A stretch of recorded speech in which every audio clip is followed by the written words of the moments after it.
Hey everyone, it's George from Blockchain DXB and today's the 11th of March 2024 and the price of Bitcoin guys is definitely heading towards the moon.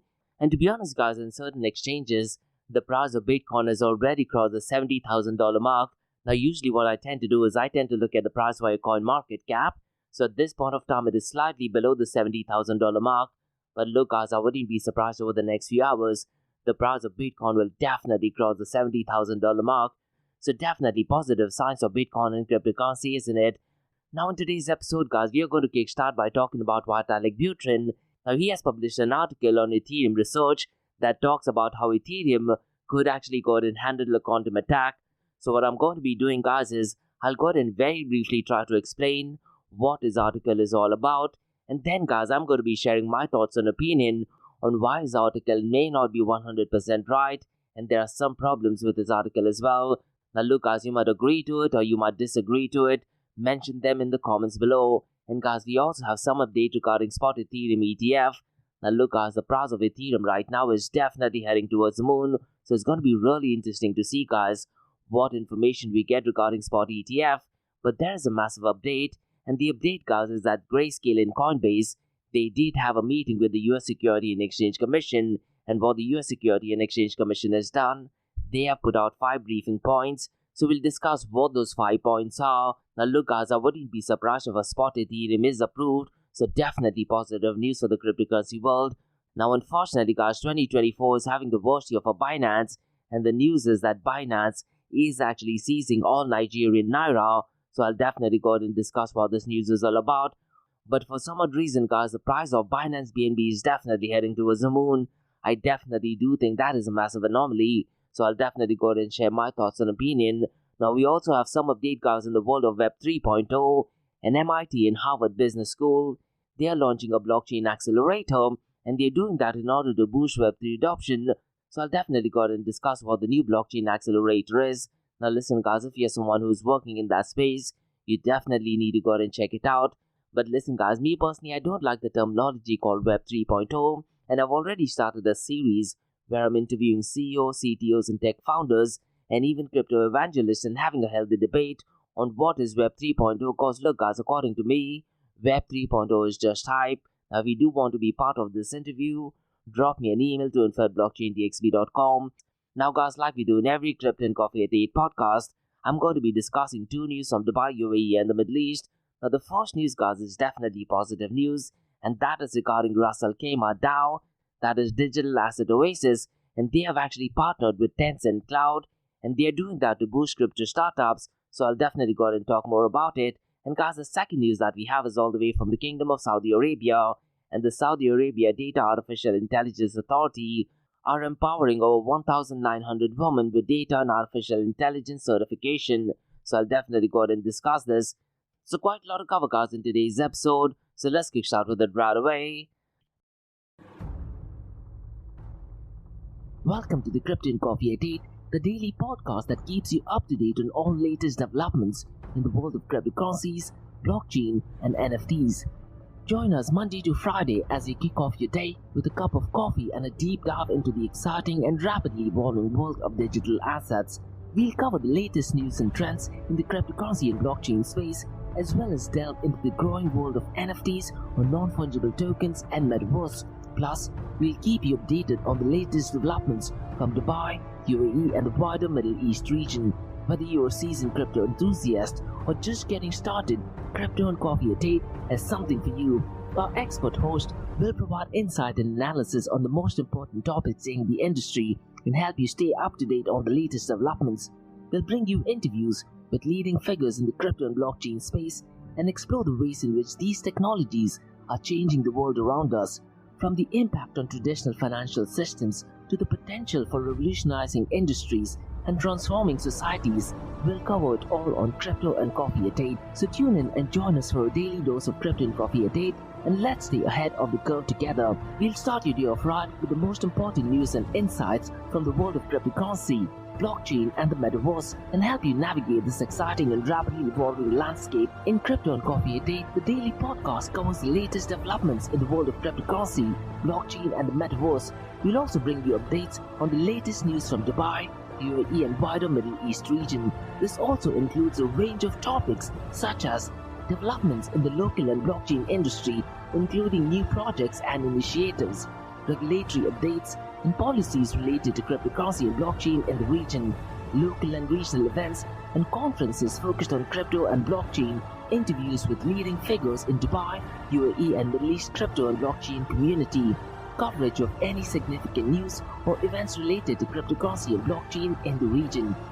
By covering these local and regional developments, in addition to the wider world of cryptocurrency and blockchain, Crypto and Coffee at 8 aims to provide a comprehensive overview of the industry and its impact on the Dubai, UAE and Middle East region. Now before we kickstart today's episode, I have an important message, so check this out. Thank you to our sponsors for being part of the blockchain DXB journey. Firstly, Advanced Media. Advanced Media, guys, is the largest distributor of professional video, photo, broadcast and cinematic equipment and accessories in the Middle East and MENA region. With over 2 decades of experience, Advanced Media is now the largest distributor in the Middle East, representing more than 100 recognizable brands, including brands such as Zeiss, DJI, Hasselblad, Red and Rode. As a matter of fact, guys, the very mic that I'm recording is being sponsored by Advanced Media as well, and Advanced Media has showrooms in Saudi Arabia and services as well. Looks like they're definitely taking the Middle East by storm. And here's the beautiful thing, guys, they're taking corporate social responsibility very seriously, and they're focusing on 3 P's, that is people, planet and prosperity. Now listen, guys, if you do want to find out more information regarding the statement of corporate social responsibility, check out the website, that is www.amt.tv. And here's the beautiful thing, guys, they also want to be a leader and set an example and reputation as a pioneer and member of the community. And in doing so, guys, they also have an AMT scholarship with SAE Institute in Dubai, UAE, so definitely check it out. And also, guys, Advanced Media is committed to persistently developing, organizing and hosting training workshops, seminars and community events that educate, inform and familiarize consumers with new equipment and the latest technological advances. So listen, guys, do one thing. If you do want to support this channel, go to the website, that is www.amt.tv, and follow the social media channels as well.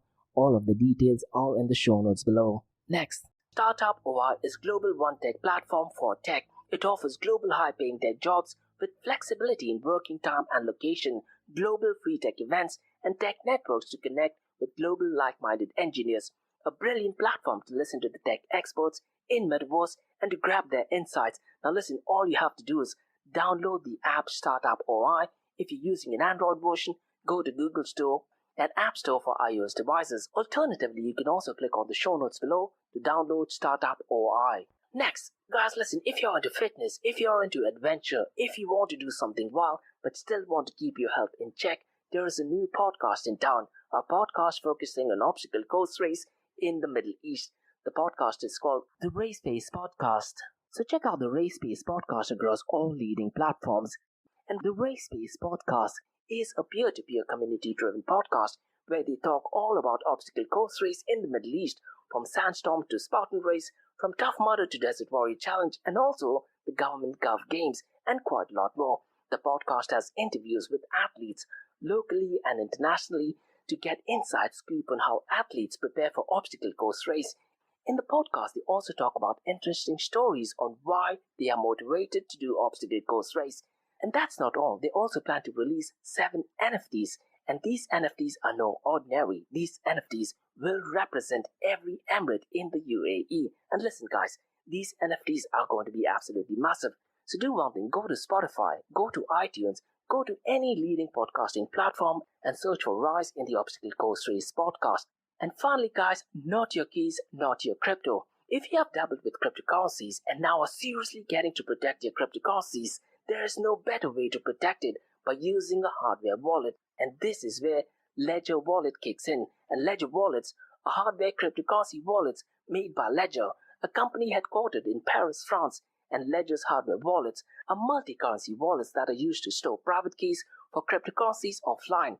And Ledger offers 2 hardware wallets, the Ledger Nano and Ledger Nano X wallets. They are world-class experts with extensive crypto security backgrounds. They continuously look for vulnerabilities in Ledger products in a constant effort to improve the level of security. Now, in today's world, securing these digital assets is a critical challenge, and this is where Ledger kicks in. So click the link below to buy your hardware wallet and support this podcast. It is a brilliant way to support this podcast. So what are you waiting for? The link is in the show notes below.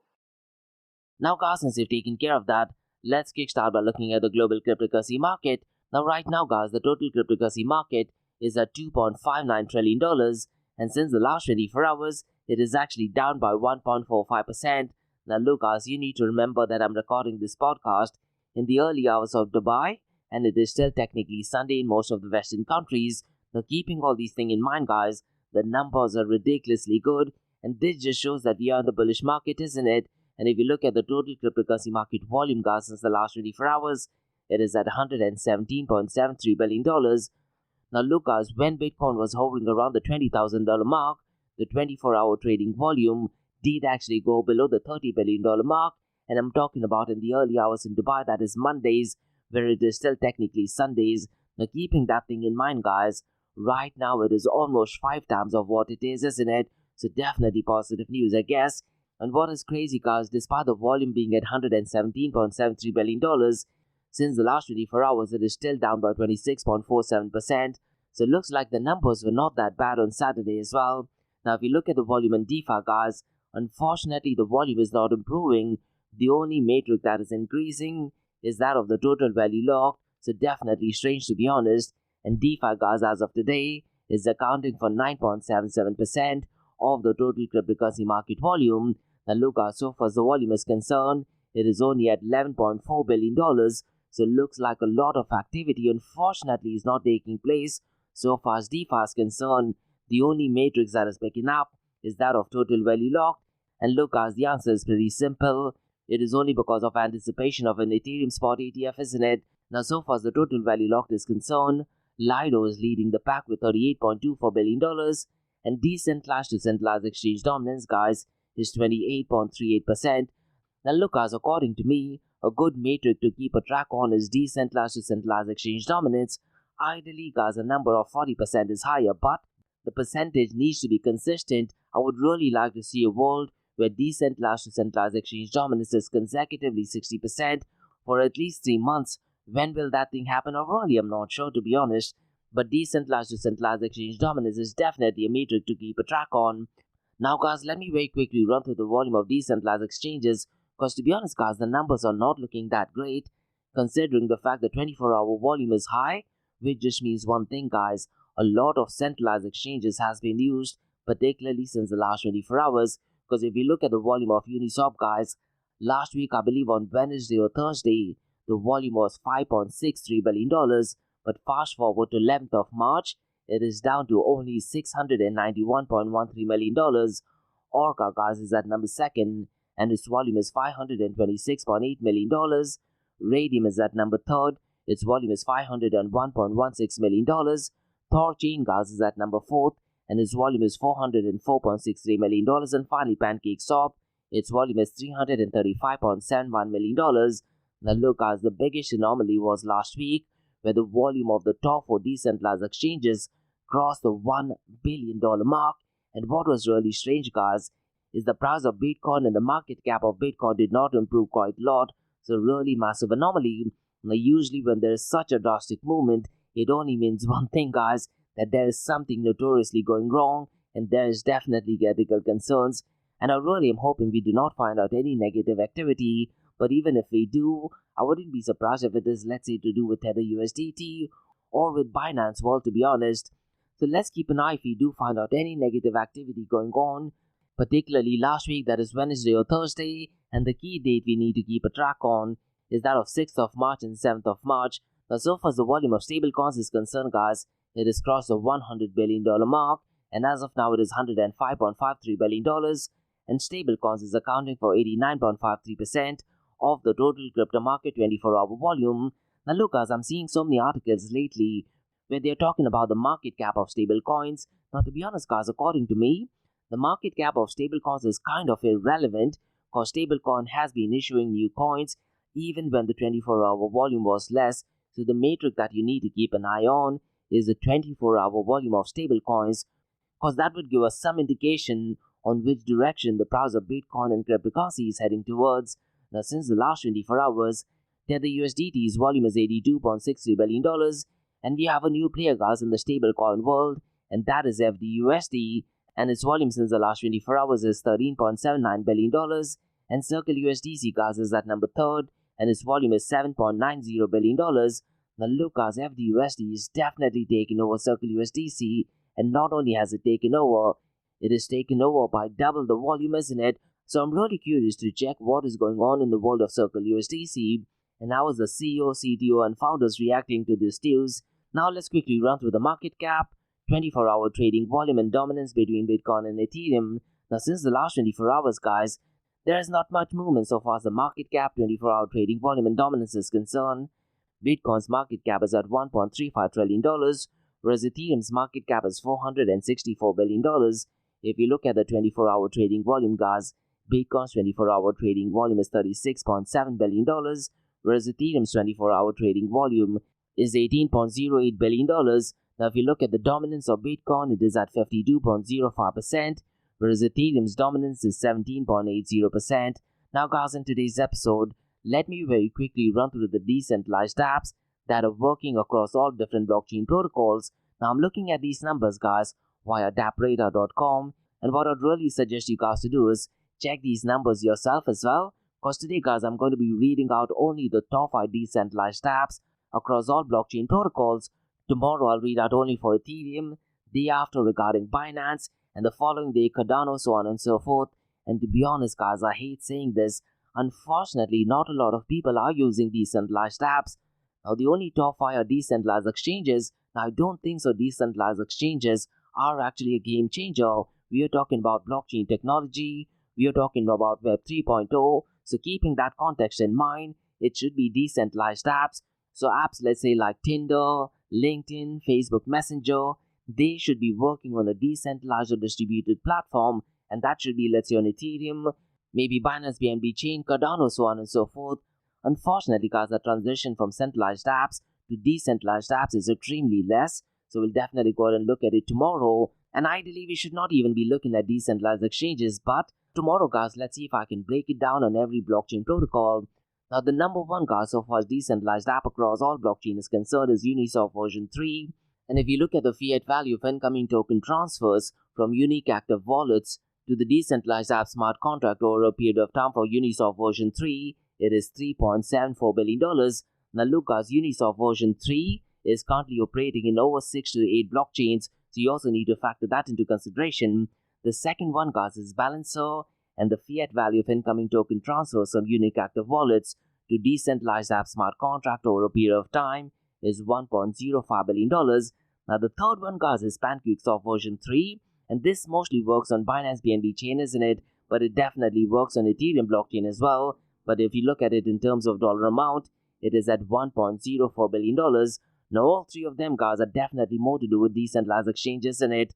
Ideally, guys, I'd love to see a decentralized apps. Let's say a Tinder working on decentralized app, or let's say something similar to Zoom or Skype working on decentralized app. That would mean the world is ready for decentralization. The world is ready for Web 3.0. Those are my honest opinions. Now, that's not to say that decentralized exchanges should not be there.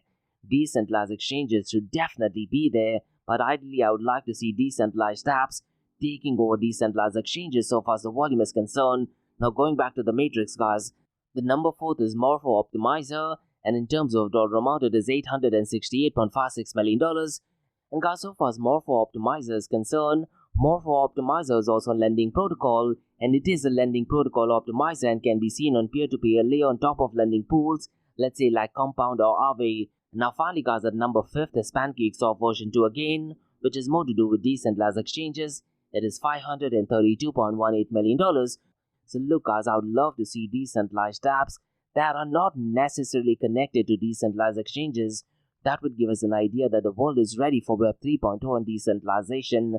Now, is it wishful thinking? I definitely don't think so, because those are the promises of Web 3.0, and that, to be honest, is the promise of blockchain technology as well, isn't it? Now, guys, before we look at the king of all kings, that is Bitcoin, let me very briefly run through a fascinating concept that is zero-knowledge proof. Now, look, guys, if you're into the world of privacy, you would definitely know what zero-knowledge proof is. So let me give very basic level understanding of what zero knowledge proof is, because there are different such privacy preserving protocols, guys. Most likely in tomorrow's episode, I'll go ahead and try to explain what is ring signature, and the day after that, I'll try to go ahead and explain what is signature sharing. Now, so far zero knowledge proof is concerned, guys, they also call it ZKPs, and they are essentially a fascinating concept in the realm of cryptography and also information security. Now, what zero knowledge proof does is they allow one party called the prover to convince the other party called the verifier that a statement is true, and they do that without revealing any additional information beyond the validity of the statement itself. Now look guys, the classic example I can think of, let's say if you have a mobile phone, and in the mobile phone you have a wallpaper, let's say of a unicorn, you can ask the other person to verify what the wallpaper was, and you don't necessarily have to say it was a unicorn. You could probably say that unicorn resembles, let's say, a green color, so on and so forth. Now, so far zero knowledge proof is concerned, guys, this capability, guys, has profound implications for privacy, security, and trust in various digital interactions. So let me go ahead and try to break it down a little bit further, guys, because when you talk about zero knowledge proof, how the hell does zero knowledge proof work? So let me go ahead and focus on 4 areas, that is the statement, interactions, verification, and what are the 3 properties zero knowledge proof must actually satisfy. Now, so far as the statement is concerned, the process actually begins with the statement that the prover wants to convince the verifier is true.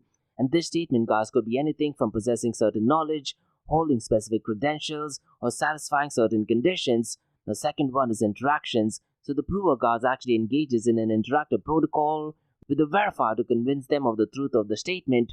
And during this interaction, the prover provides evidence or proof that the statement is true, while at the same time ensuring that no sensitive information is revealed. And finally, guys, the third point is verification. So the verifier examines the proof provided by the prover to determine its validity, and if the proof is convincing, the verifier accepts the statement as true without giving any additional knowledge beyond its validity. And look, guys, these have profound use cases, isn't it? Now, the most important thing, guys, is to remember that a zero knowledge proof must satisfy 3 essential components, that is completeness, soundness, and zero knowledge. Now, so far as completeness is concerned, if the statement is true, an honest prover can convince an honest verifier of its truth. And so far as soundness is concerned, guys, if the statement is false, no dishonest prover can convince an honest verifier that it is true, except with negligible probability. And finally, guys, zero knowledge, and the interaction between the prover and the verifier, guys, they reveal nothing except the validity of the statement, and the verifier learns nothing about the information used to generate the proof. So definitely a very fascinating concept, isn't it? And so far as the application of zero knowledge proof is concerned, guys, you can use it, let's say, for privacy preserving authentication, blockchain and cryptocurrencies, secure data sharing, password authentication, digital voting, and also access control. Now let me very briefly run through these points, guys, because when you talk about privacy preserving authentication, zero knowledge proofs can be used to authenticate a user's identity without revealing any personal identifiable information. For example, guys, a user can prove they are of legal drinking age without actually disclosing the exact birth date.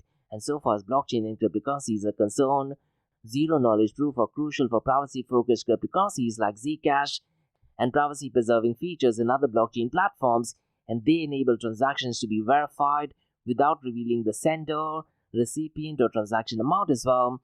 And so far secure data sharing is concerned, zero knowledge proof or ZKPs allow parties to prove ownership or possession of certain data without disclosing the data itself, and this, guys, enables secure data sharing and collaboration while preserving data privacy at the same time.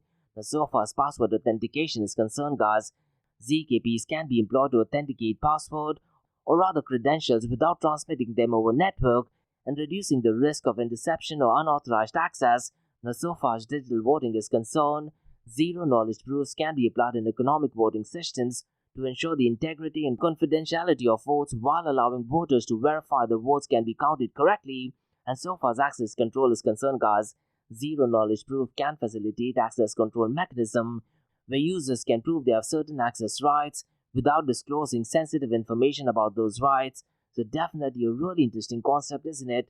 Now, all these things being said, guys, zero knowledge proof definitely come with challenges and limitations, and one of the biggest challenge, guys, is that it is computationally expensive. So I'd like to very briefly touch base on 4 points, that is computational overhead, setup assumptions, usability, and finally scalability. Now look guys, while zero-knowledge proof offers significant advantages in terms of privacy and security, they also present some challenges and limitations. Now so far as computational overhead is concerned, generating and verifying zero-knowledge proofs can be computationally intensive, particularly for complex statements or large data sets. So that is definitely an area to think about. And when you talk about setup assumptions, some implementations of zero-knowledge proof guys rely on trusted setup assumptions, which can actually introduce vulnerabilities if not properly managed.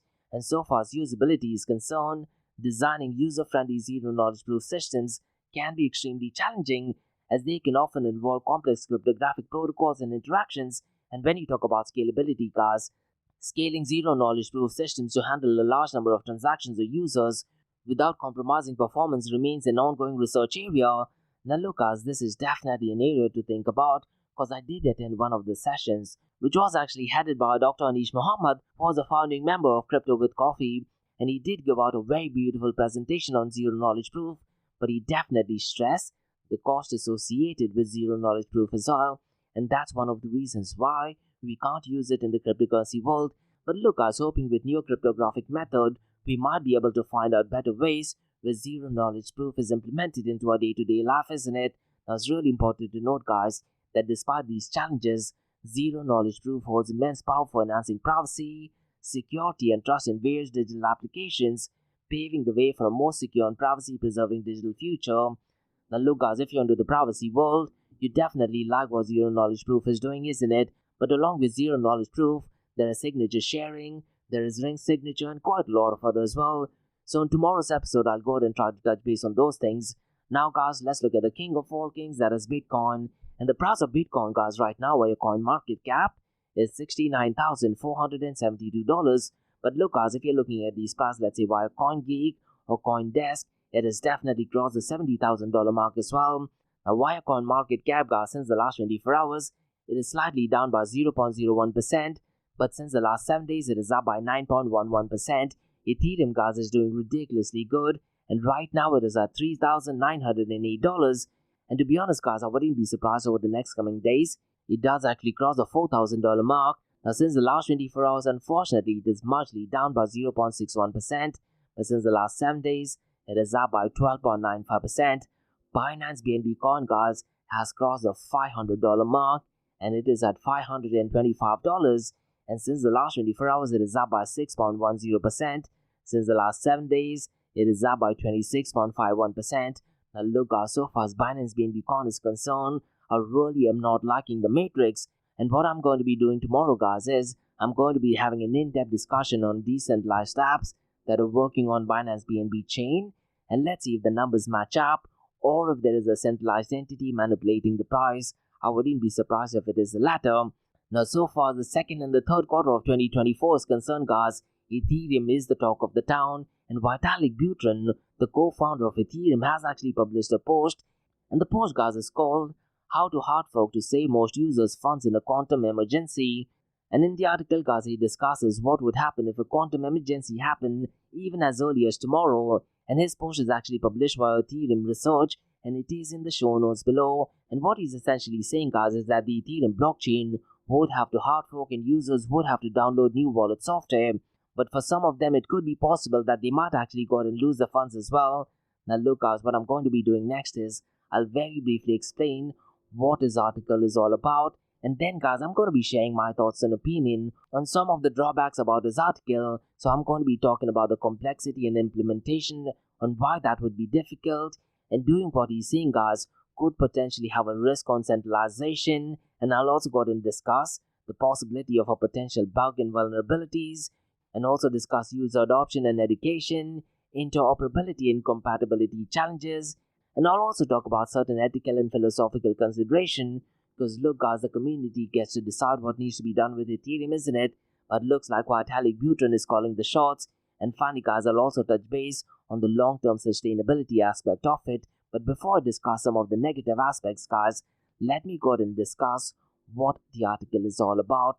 So guys, what the article talks about is, let's say in the event of a sudden emergence of quantum computers that are capable of breaking traditional encryption and let's say stealing user funds, there are definitely ways to protect most user assets, and that would be possible through a hard fork in Ethereum blockchain.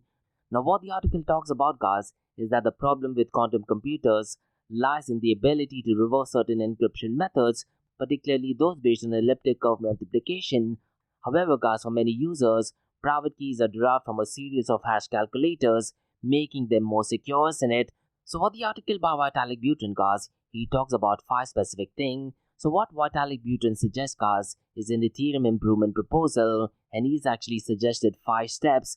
The first one is to revert all blocks after the first sign of large-scale theft.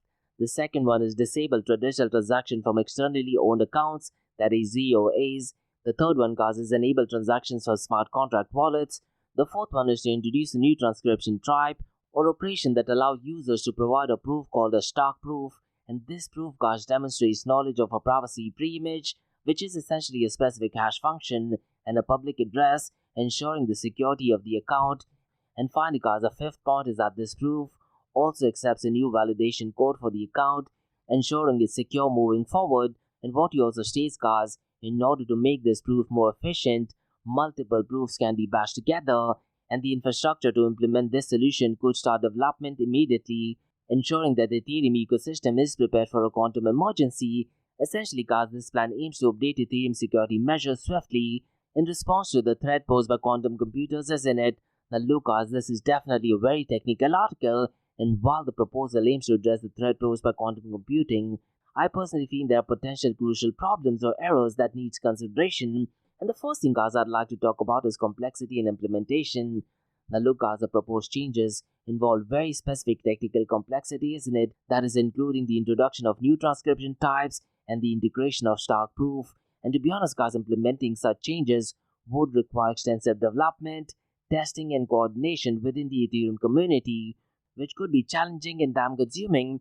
Now, look, guys, making these changes is a massive risk of centralization, and the introduction of Stark proofs and batch processing could actually introduce centralization risks as well, and validators and aggregators responsible for processing these proofs could potentially gain undue influence over the network underlying the Ethereum decentralized principles, to be honest. And the next point, guys, is regarding potential bugs and vulnerabilities. Now, look, guys, any changes to Ethereum protocol would actually introduce the risk of introducing new bugs and vulnerabilities.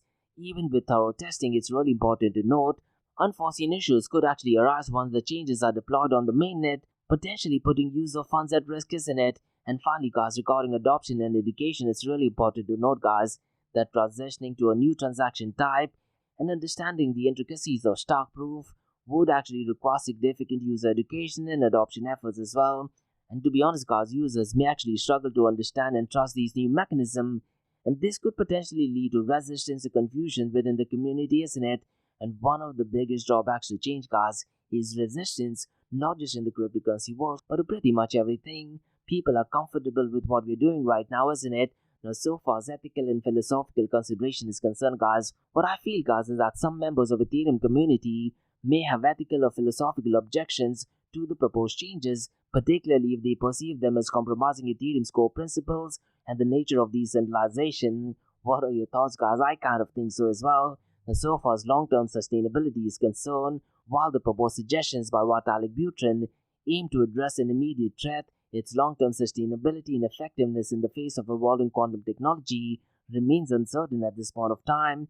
And who's to say, guys, it might take at least a couple of decades for mainstream adoption of quantum computing, and future advancements in quantum computing could potentially render the proposed solutions obsolete, necessitating further updates and adaptation as well. Those are my honest thoughts. And overall, guys, while the proposal offers a potential solutions to the threat posed by quantum computing, careful consideration of these potential problems and errors is necessary to ensure that the security and stability of Ethereum network is maintained. Those are my honest thoughts. Now, guys, let's discuss some more news regarding Ethereum. And guys, Grayscale and Coinbase, they recently had a meeting with the US Security and Exchange Commission officials, and they discussed a rule change for the launch of spot Ethereum ETF. And guys, if you actually go to the US Security and Exchange Commission website, there are 5 points that the US Security and Exchange Commission has put up. And the first thing, guys, they actually talk about is that the shares are properly categorized as commodity-based trust shares. And the second one, guys, is that the Commission's rationale is deciding to approve spot Bitcoin ETP products applies with equal or greater force for Ethereum.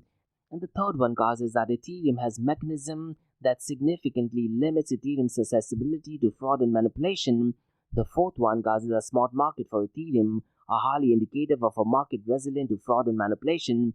And finally, guys, the fifth point, which is mentioned in the US Security and Exchange Commission website, as with Bitcoin's exchanges, comprehensive surveillance sharing agreement with CME or Chicago Mercantile Exchange will assist in surveilling for fraud and manipulation. Now, what I'd really recommend you to do is, guys, read through these points. And in the article by Cointelegraph, Coinbase has gone ahead and put out a couple of rebuttals. Make sure go ahead and check it out. Now, what I'd really recommend you to do is, guys, on Twitter there is James Safard.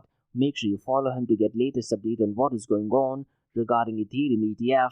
Now, look, guys, once an Ethereum ETF is approved, I'm pretty much sure guaranteed a Ripple or an XRP ETF will be next. So the US Security and Exchange Commission have to think about those factors as well.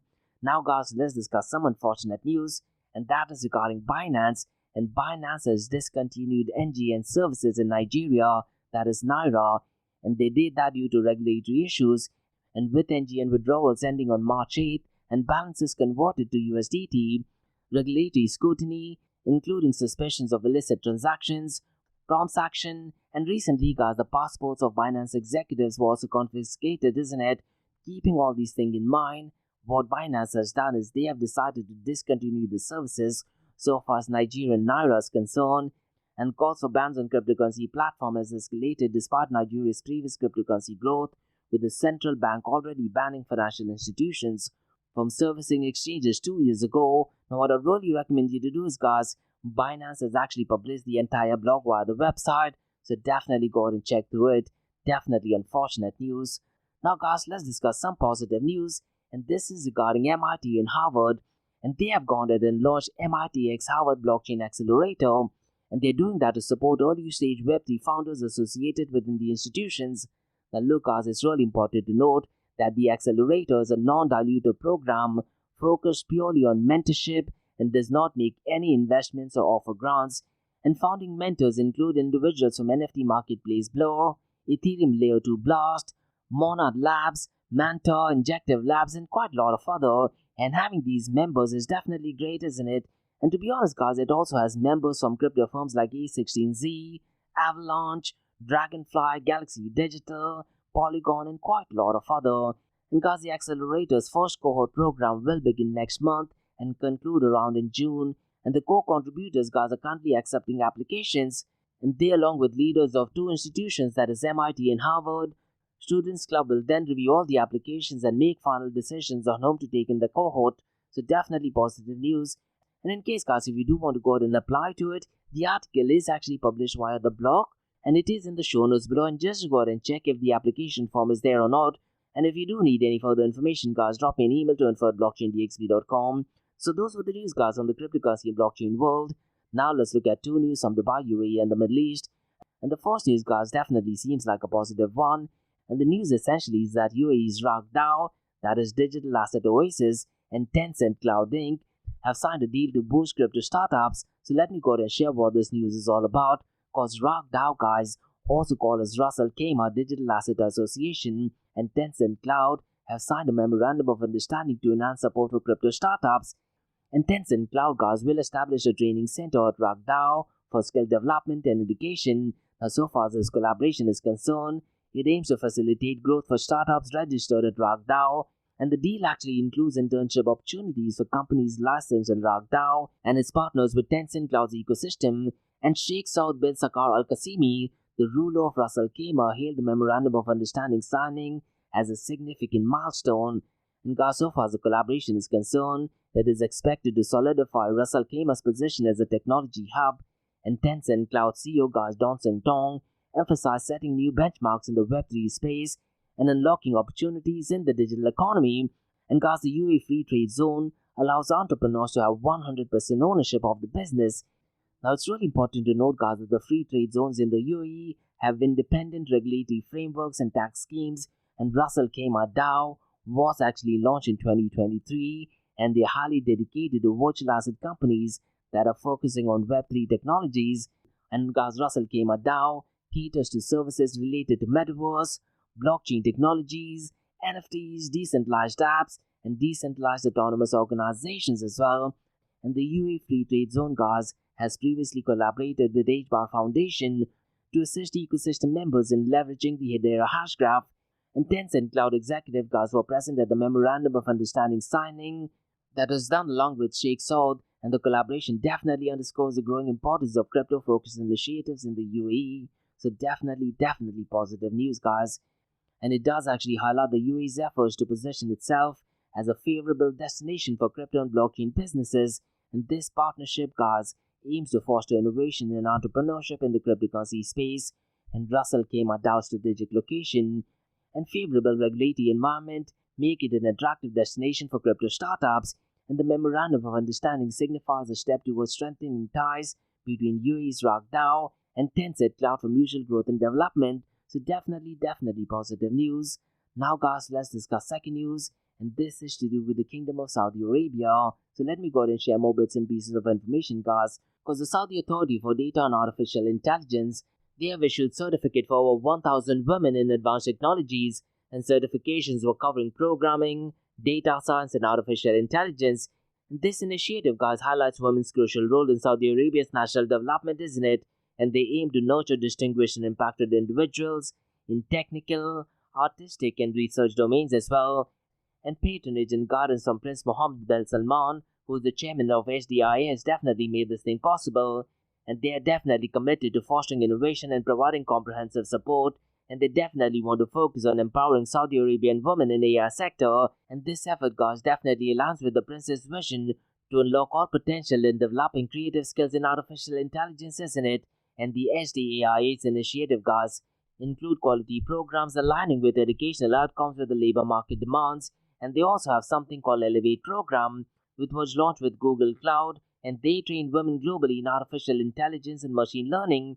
And this initiative, guys, contributes to the United Nations 2030 Sustainable Development Goals. And SDAI's Academy, guys, conduct specialized programs in different camps as well. And participation in the program, like the SDAI FIT program, reached 60%, and Saudi engineers excelled in various competitions. And notable projects include Culture Translation Program in the Age of Artificial Intelligence. And this program, guys, aims to provide innovative technical solutions to challenges in translation and disseminating Saudi cultural content. So definitely positive news, guys. So those were the news, guys, from the cryptocurrency, blockchain, and artificial intelligence world, from the Crypto and Coffee at 8 from Blockchain DXB. And in case if you guys have any feedback or suggestions, drop me an email to info@blockchaindxb.com. Check out my website www.blockchaindxb, and also check out my other website area2071.com that talks everything about metaverse. And guys, if you like listening to this podcast, please click on the follow button, give it a 5-star rating, and share the word across. Now for the next few minutes is going to be an Ask Me Anything series where you listeners can ask any questions regarding Bitcoin, blockchain, beyond blockchain, cryptocurrencies, NFTs, DeFi, and metaverse. So let's kick start with the Ask Me Anything series.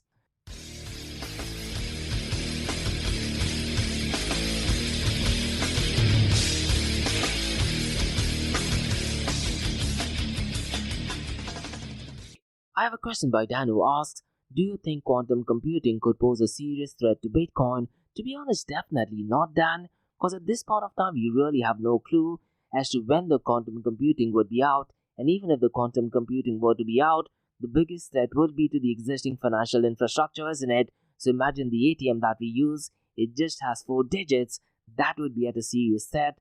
All the online purchases, all the transactions that take place digitally will be at a serious threat. So when you talk about quantum computing, we need to take care of the so-called Web 2 first, and after that thing is tackled, then we can probably look at Web 3.0, because look, when you talk about Web 3.0, it is all about the private key, which is connected to your public key, which is connected to your public address. Now I'm pretty much sure quantum computing can definitely break that, but so far as Bitcoin is concerned, let's say if there's a quantum computing that does actually take place, there is just 7 to 8 lines of codes that needs to be done, and then it's a matter of everyone implementing these codes, and this is where the whole social consensus kicks in, isn't it? So I'm pretty much sure the software developers, particularly the Bitcoin core developers, have already gone ahead and thought of that. But then the next phase is when you go ahead and implement and make sure that miners and full node operators go ahead and implement it. Because last time when there was an update that is to do with Snore signature and Taproot, It took well over 18 months for everyone to get on board, and this, to be honest, is one of the drawbacks as well as the strength of Bitcoin, because the entire decision making is not done by a central entity, rather it is done by the consensus, isn't it? But so far as Web 2 is concerned, let's say if there's a quantum computer which does all of a sudden take place day after tomorrow, it could be possible that centralized entities like Facebook or Apple, they can probably shut down the system for just few hours, get everything quantum resistant. But when we talk about this whole Web 3.0, it could actually pose a massive threat, not just for Bitcoin but for the entire global cryptocurrency system. But look, knowing the software developers in the cryptocurrency world, they would definitely not let that happen. Now, if I'm not mistaken, certain protocols and projects like EOS and Cardano, they're already quantum resistant. I did have an interview with the CTO of Decred, and he did actually mention about the very specific thing that you're asking, Dan, and that is regarding quantum computing. And he did actually state that Decred would take at least 6 months so that users will not face quantum computing errors. Now, regarding Bitcoin, I'm pretty much sure once we get everyone's consensus, it might take slightly longer. Now, there are drawbacks and there are benefits as well. But so far as the fund is concerned, I'm pretty much sure your funds are definitely safe. At least that's what my understanding is. But to be honest, then there's still at least a couple of decades for quantum computing to go mainstream. And to be honest, I don't think so that'll have any impacts of as the price of Bitcoin or cryptocurrency is concerned. But we'll just have to wait and see, because the cryptocurrency world is absolutely wild, isn't it? But more important than cryptocurrency, I think I would be worried about the banking password that we are using, even the ATM numbers that we'll be using. All those things need to change, and it is just a matter of time when that kicks in. But definitely an interesting question. And that's about all, guys, from the Ask Me Anything season blockchain DXB. In case if you guys have any feedback or suggestions, drop me an email to info@blockchaindxb.com. Check out my website www.blockchaindxb.com, and also check out my other website area2071.com that talks everything about metaverse. And guys, if you like listening to this podcast, please click on the follow button, give it a 5-star rating, and share the word across. And remember, guys, Monday to Thursdays, 8 a.m. to 8:30 a.m., we have Crypto and Coffee at 8, where we cover top news and information pertaining to Bitcoin, blockchain, beyond blockchain, cryptocurrencies, NFTs, DeFi, and metaverse. And how the series of episodes under Crypto and Coffee at 8 works is, we usually cover some top news and information pertaining to the price of cryptocurrencies, some major breaking news, occasionally short and sweet news as well, news that has an impact in the cryptocurrency world. The other two news and information is related to Dubai, UAE, and Middle East in the world of Bitcoin, blockchain, beyond blockchain, cryptocurrencies, NFTs, DeFi, and metaverse. And what you're listening to right now is the Ask Me Anything series, where you listeners can ask any questions regarding Bitcoin, blockchain, beyond blockchain, cryptocurrencies, NFTs, DeFi, and metaverse. So thanks so much for listening, guys, and have a nice one. Bye-bye.